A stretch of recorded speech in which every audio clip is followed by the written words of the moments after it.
This is The Spades Table, and I am your host, Jack Spade, coming to you straight out of the great city of Atlanta, GA. And a quick story to lead into this upload. Back in 1993, I was about 1 year out of the Army and trying to learn the ropes of my engineering career. And while living and working in Savannah, Georgia, I one day walked into a mom and pop's electronic repair store to see if they had any televisions that were for sale due to people giving them up for unpaid services. The owner, he was an older Jewish man, and during my inquiry, we struck up a conversation. As we talked, we discovered we were both from New York City, and my past military career, once being stationed in Germany, serving in Desert Storm, being a new father, and my budding career as a young engineer, it sparked his interest. So on that day, he did not have a television to sell, but he advised me from time to time it does happen. So it would be wise for me to check in periodically to see what he might have. I eventually ended up buying a television from the pawn shop. Hey, that's how you do it. But over the next few months, I would stop by, and he was always kind enough to ask me about my job, my family, my life in general. And in return, he would always share with me mentoring advice about life, which I would always listen to carefully because nothing was impractical or irrelevant. Bits and pieces of my upload, the building blocks of success, derived from his many words of wisdom, and our fellowship lasted till he passed away in 1996. Like I said, I never purchased a television from him, but he did end up with a subwoofer, which I ended up buying, and I still own it to this day. And here's a picture of it. There we go. Yep, the exterior shows its wear, but it has traveled with me since I believe 1994, and to this day, it still works. Over 25 years, something like that. So the sale of this, I ran across a YouTube upload a few days ago, just surfing through YouTube. The channel was called Kosher Money with Eli Langer, which ran an interview with Naftil Horowitz dated July 14th, 2021. And within that interview, I will post two excerpts that were very closely in line to some of the advice the Jewish gentleman in Savannah shared with me. Last note, this video upload will be in 3 segments. The first will feature Rabbi Naftil, then we'll fade into another point by the rabbi, then we'll close things out with me making a point about the building of our children that I noted starts at home. And all this took place while I was a panel guest on Sheila E. The Quiet Storm live stream. Because you all who have known me long enough knows I'm always trying to soapbox on somebody else's chatting panel. So I be this life. I hope everyone enjoys this upload. Take care, be safe, and see everyone soon. I do a seminar every so often for sort of the key attributes of success. So just to name a few. Number 1, you have to take full responsibility for your life. I'm out. Done. Successful people don't point fingers, don't blame anybody. They know that it's all about what they do or they don't do. And success is up to them. They don't look for handouts. They don't look for shortcuts. They don't look for breaks. They know that it's discipline and hard work. And they are humble. They're willing to learn wherever they can get information. That is such an important foundation on which to build. Because other than that, you're going to be looking for shortcuts, and you may get away with it for some time. You will not become a successful person trading Bitcoin. Even if you luck out and you make money doing it, that does not make you a successful person. You weren't saying that in 2014, right? I'm saying it all the time. No, the Bitcoin. Speculating does not make you a successful person. Uh-huh. It may make you a wealthy person for some time. Probably you'll end up losing it. But it doesn't even matter. You won't even feel successful. You'll feel rich. I'm talking about real success. So real success comes when you build yourself.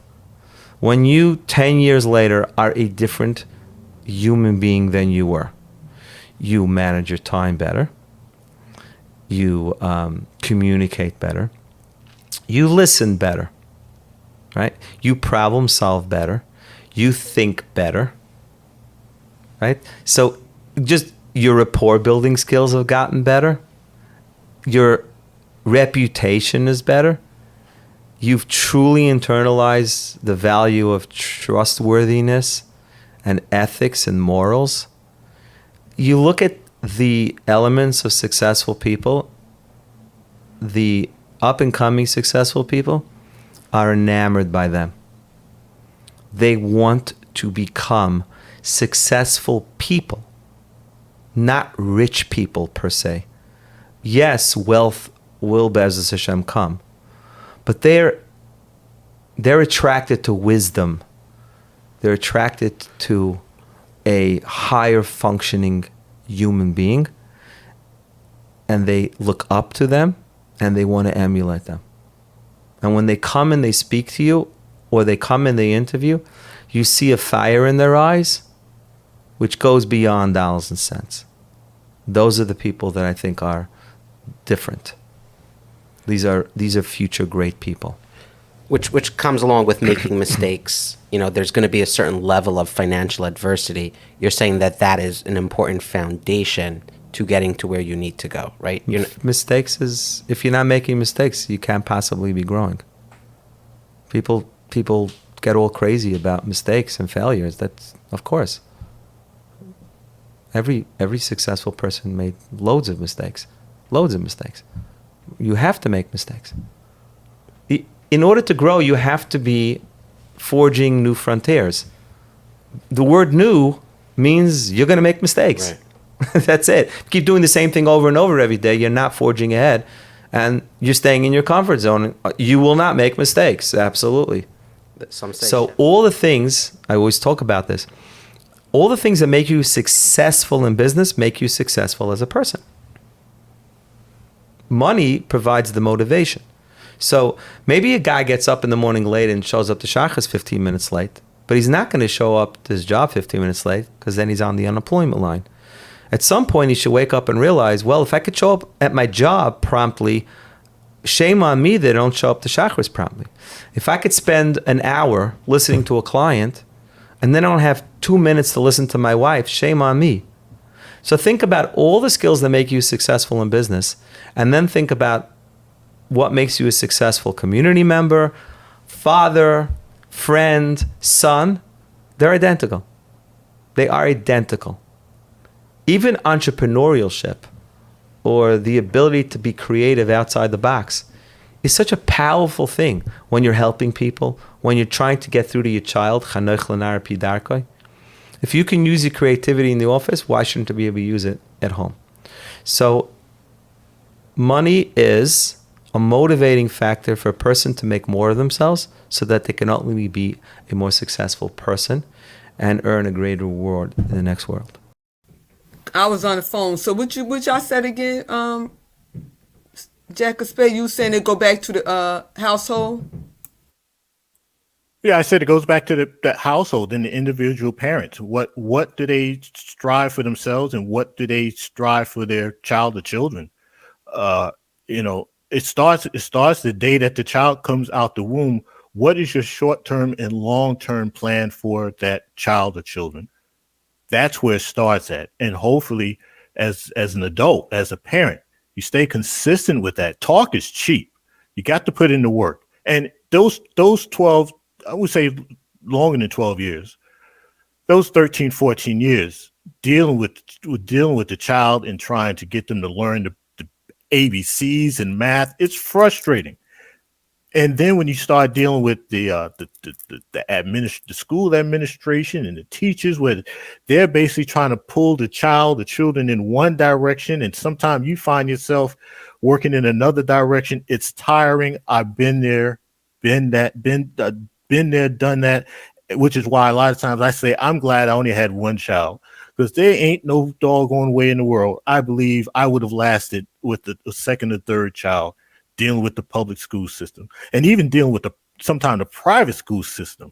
because they got their own agenda that be going on. But the thing is, we as parents, we got to understand that, and we got to put in the work, and we have to fight for what we believe is in the best interest of our child or children and our grandchild or grandchildren.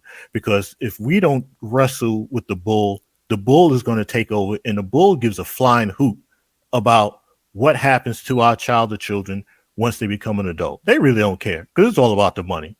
As long as the teachers and the administration and the biggest system of the school system can keep their money and keep their power, that is all that they're concerned about. Our job as parents and even grandparents is to make sure that our children, grandchildren is able to make the best that they can in life as adults. And hopefully they can manifest that into their child or children. That's where it starts. That's where it ends. And that is what we need to be focusing on more than a whole lot of other stuff. And when I say education, college education is fine. If like when I worked in engineering, only reason why I needed the education because I needed to meet the qualifications to be able to take the certification exams.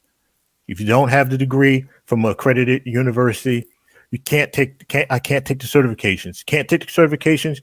You can't start practicing engineering. Same thing with doctors. Same thing with law. But the world is not that hard. It's a struggle, but it's not that hard. You just need to stay focused and be vigilant. And education is not so much what you read out of a book, but what you experience and what you learn from it. That's where education really comes from. And that is what we need to try to instill in ourselves. And for those who decide they want to take on a spouse, take on a cohabitation partner, same sex, different sex, whatever floats your boat, that is where where things really takes place and things grow. The government is going to do what the government is going to do. And I know I've gotten long-winded, but I'm in it on there.